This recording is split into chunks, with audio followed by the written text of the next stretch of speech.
Village of the Damned is a 1995 horror movie directed by John Carpenter, and it stars Christopher Reeve, Kirstie Alley and Mark Hamill. This is the latest Patreon request by David James Venter. He's one of my patrons on my Patreon page, and he's requested for me to watch Village of the Damned from 1995. He also sent me the original Village of the Damned, which I've never seen before, and I will watch that eventually because it does look good.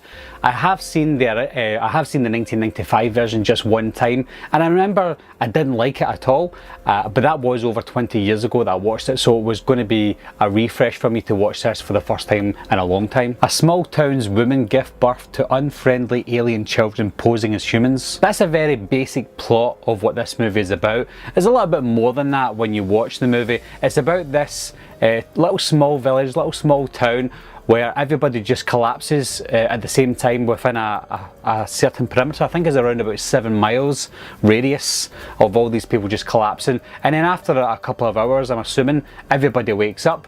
Well, not everybody, because some people died and they didn't know what happened and there was no explanation.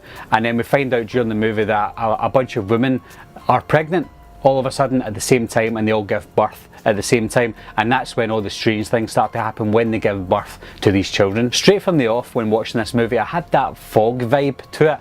It was set in a little small town, a little small village, and it was set near the coastline as well, so anytime we've seen some of the landscape shots, which were beautiful by the way, it had this kind of fog vibe to it. It wasn't set at night time most of the time, so it didn't have that eerie fog vibe, but it had that sense of location as with what the fog did. I just contradicted myself there. One thing I didn't notice or appreciate the first time I seen this was the character development. Straight from the off, we get introduced to some of these characters, the main characters like Christopher Reeve's character, Mark Hamill's character. All those main characters were introduced nicely. We didn't need a 15-20 minute backstory with these characters. Most of them we got maybe a 1 minute backstory, and if it wasn't a backstory, we got a few seconds of seeing what they're like, if they're nice people, what their background is. So I think within the first 20 minutes we were introduced to all the characters that were necessary. Oh, there's John Carpenter. Even with the scene when everybody was knocked out, it was a very eerie scene,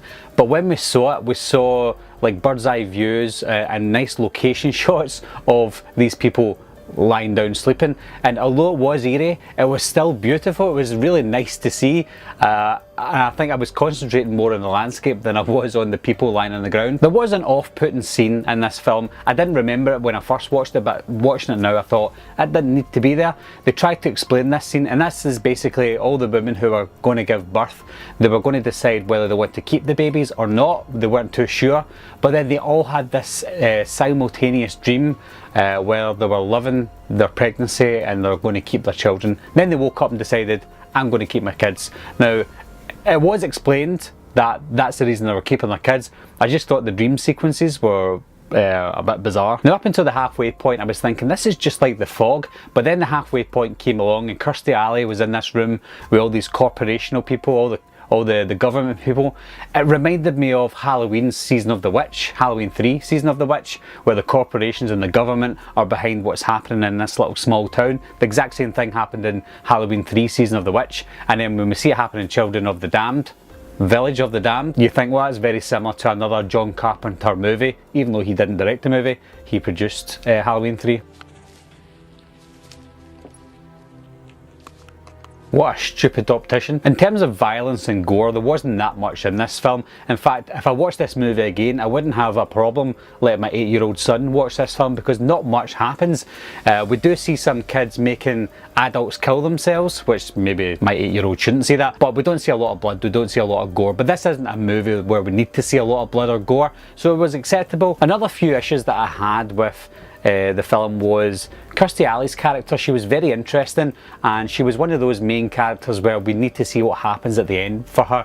And the last that we saw of her, she was made to lie on a table and scalpel her stomach, and that was it. I think Christopher Reeve's character mentioned that Werner died, she's dead, and that was it. And I thought, well, let's see the body. I know we don't have to see the body, but she was a main character, at least give her that. Another big issue that I had was, and it's a spoiler if you haven't seen it, was with regards to the briefcase. Christopher Reeve had a bomb inside a briefcase, and he felt the need to go inside the building to blow the kids up or whatever, but all they had to do was lure the little good kid played by Thomas Dekker when he was a kid.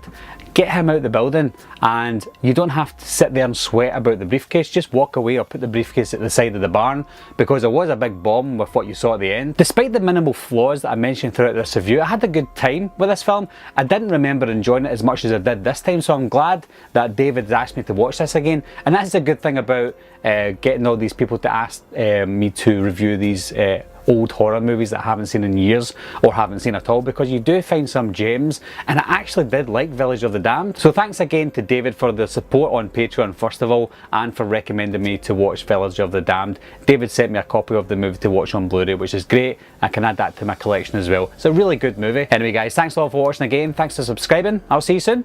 Bye bye.